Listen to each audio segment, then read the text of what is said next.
What is going on, everybody? Welcome to Off the Top Rope, Off the Mic Sports Network.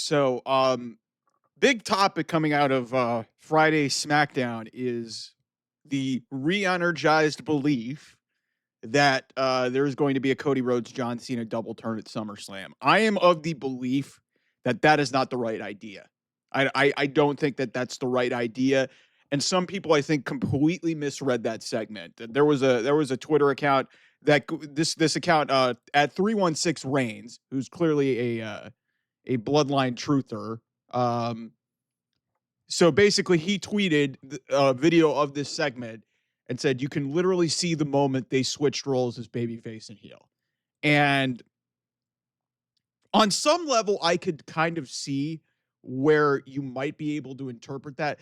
It seemed like John Cena was trying to be authentic, but we all knew what was going on here. This was a guy trying to back out of a match and be manipulative. And this has literally been the whole MO of the entire feud. And what was wrong with what happened at WrestleMania is that Cody didn't have the killer instinct that he had when he won the championship through all his other things. He became a big softy for his hero, John Cena, who then double crossed him and, well, tried to show it. And that was the whole problem with the turn happening ahead of time, was that moment really was kind of drained because it was like, oh, John Cena had already shown his heel tactics. So that's why this whole thing was a little bit problematic. Um, I don't foresee them turning Cody Rhodes heel at this point in time. Like, I understand the draw and the allure to doing it because it would be a shocking moment. It would create some intrigue. Some people are speculating that The Rock and Travis Scott, the whole sell your soul thing. Please, for the love of God, let's not do that. Like, I have zero interest in seeing The Rock come back in the storyline. He made his bed by bowing out of it at the point of its peak and basically let the whole thing play out without him, and it turned out to be dog shit. So what I think is going to happen at SummerSlam, I think Cody is going to win the championship. And then John Cena is going to give his endorsement to Cody Rhodes going off the air. And, maybe there is, a potential possibility that the Seth Rollins, work, not work thing plays out in this one. It's more likely to play out in the CM Punk Gunther match if that's the way that they want to go. But maybe there's got to be some level of something that we can maybe get John Cena to turn heel, like in the similar way that Hulk Hogan turned babyface to heel at that WrestleMania match at WrestleMania 18. So maybe that's what happens. But I sort of foresee this being played out as, maybe similar to that match at WrestleMania 18, where, Cody is the de facto heel, wins the match. But I don't think that there's going to be anything that's going to turn Cody heel at this point in time. He should win. Listen, he should win the championship. If Cena wins and, he stays heel, I don't know. There's just not a lot of appearances left for him to really justify that. Although that being said, he's been announced. I think he's been announced for Paris. He's been announced for Perth. Obviously, he's got his appearance at the end of the year.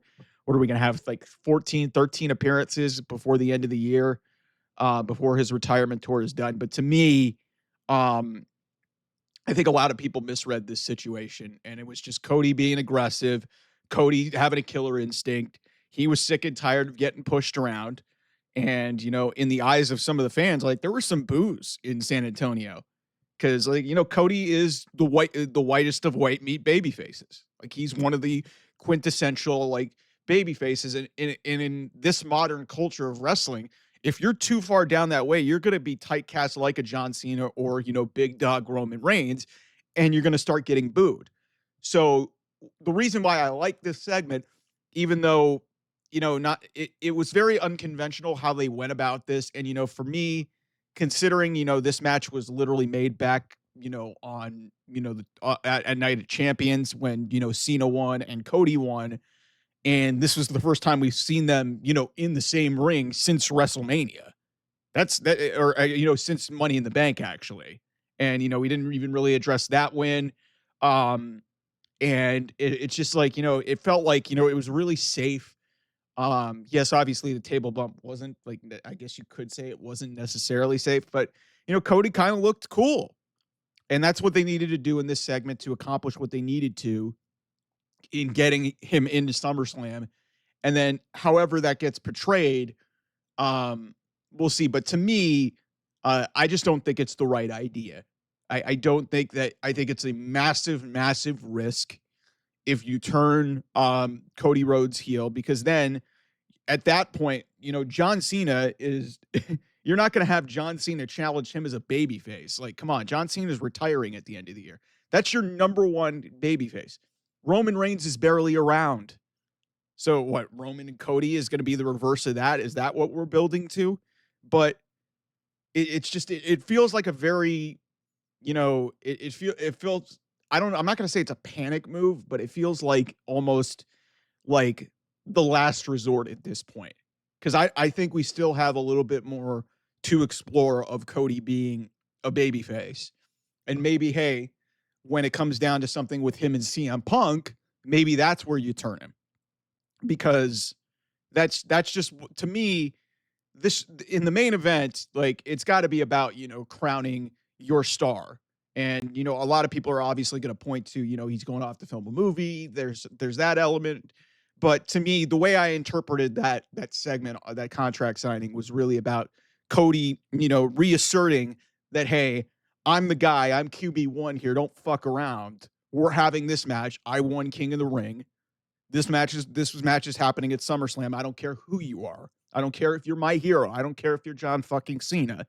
I'm going to put your ass through a table, and no matter what it takes, I'm getting that contract signed. This match is happening. And by the way, it's a street fight, so fuck you. And that's that in plain, in just the most layman's English. He's just like, listen, we're not doing this anymore.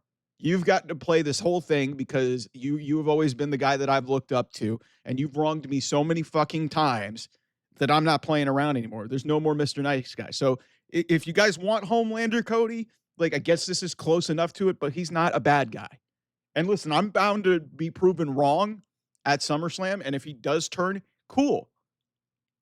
And we'll see what they have in store. But it's just like, in terms of, the long way out, I don't know how that they really have, the baby faces really to take Cody's place as like the stable baby face in this company. Because like I said, you can say all you want about Roman Reigns. Roman Reigns is not full-time anymore. He's not.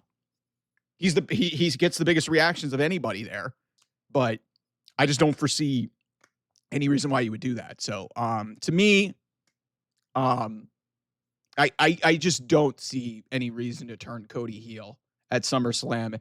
I think if anything, Cody's going to win, and then John Cena will ultimately endorse him, effectively realizing the error of his ways, shake his hand, put his arm in the air, and John Cena maybe gets the ring in his last SummerSlam in New York. And, that's really how we go off the air, and we get some respect, which is like, hey, they went the unconventional way. They turned the guy heel, and here we are.